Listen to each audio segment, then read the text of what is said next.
Hi, everybody. In this recording, we're going to be talking about the different sources of funding for nonprofit organizations and the effects that those funding sources have on nonprofits.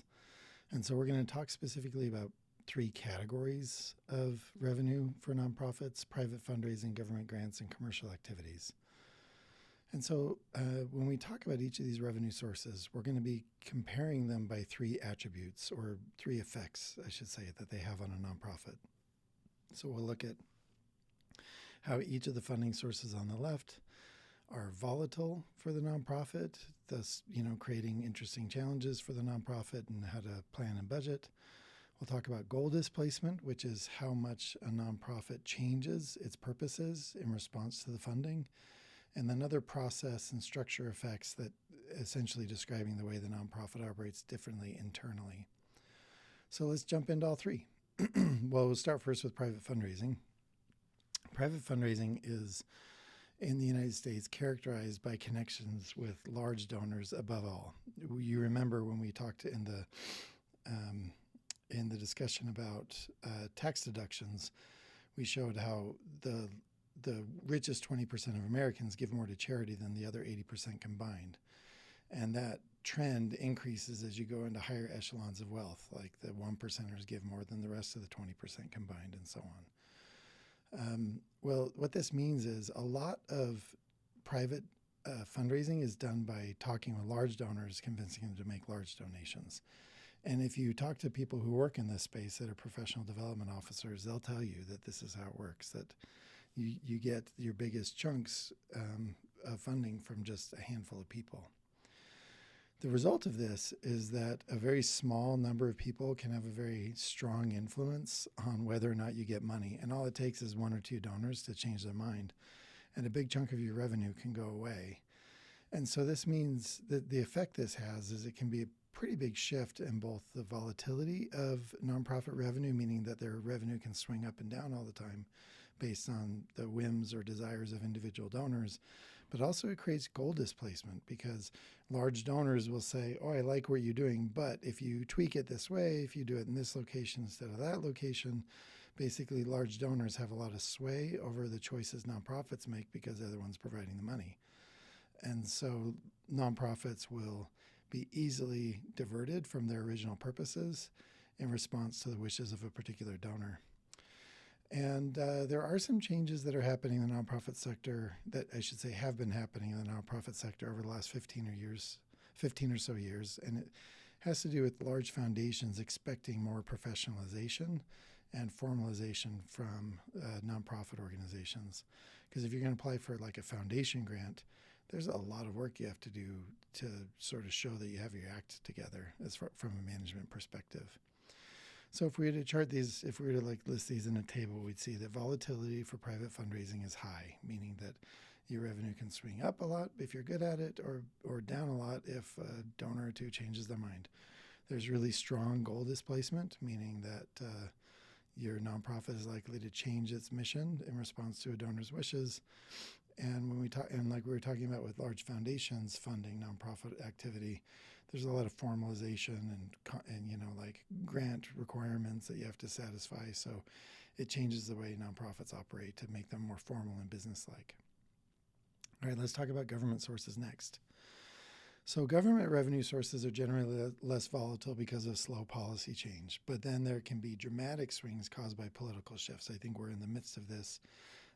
At the time that I'm recording this video, the Trump administration has come in and DOGE is cutting a bunch of programs, and we're seeing how a lot of things that have been funded for a long time are all of a sudden being cut.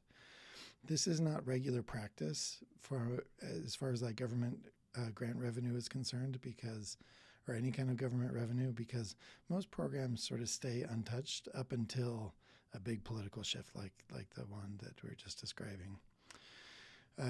Government sources don't tend to cause goal displacement over time, like for an existing nonprofit, but rather what will happen is Congress will pass a bill and budget a certain amount of money for a particular activity, and then nonprofits will be created to take advantage of that funding. So there's a lot of initial goal displacement, but not sort of like existing nonprofits totally changing their strategy to get a government grant.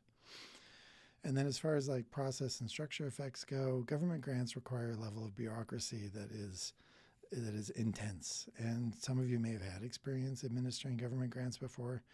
They are incredibly complicated and time consuming. And this is why a lot of nonprofits avoid them, simply because the overhead of managing a government grant makes it not worth it compared to the other things they could be doing instead.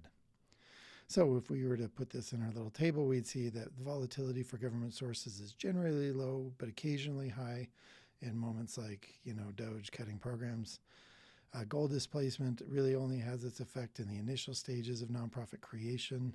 So existing nonprofits don't change their strategy, but new nonprofits will be created to take advantage of government revenue sources. And then there's a lot of formalization, a lot of bureaucracy that you have to take on if you're going to be using government revenue for your activities. So the last revenue source we talk about are commercial activities, and this is when nonprofits sell things, goods and services. And what we've learned about commercial revenue sources is that they're the least volatile of these three categories. And it's because most nonprofits operate in a space where they have a stable market for their unique goods and services. So nonprofits can count on customers sort of always being there for whatever it is that they're selling. And as nonprofits in the 80s started shifting more and more toward earned income to grow their activities rather than government grants or private fundraising, there was a fear that nonprofits would become so businesslike that they would be displaced from their charitable purposes and not do their nonprofit goals. So there was a fear of goal displacement in the 80s as nonprofits started shifting this direction. But what we've seen since is that's not the case. Commercial activities actually help stabilize nonprofits so that they can better accomplish their charitable purposes, which is pretty awesome. And as a result, they just operate a lot more like businesses. So if we put this in here, volatility for commercial activities is moderate to low, goal displacement is weak, not anything close to like what we thought it would be. Nonprofits that have commercial activities are able to stay focused on their mission.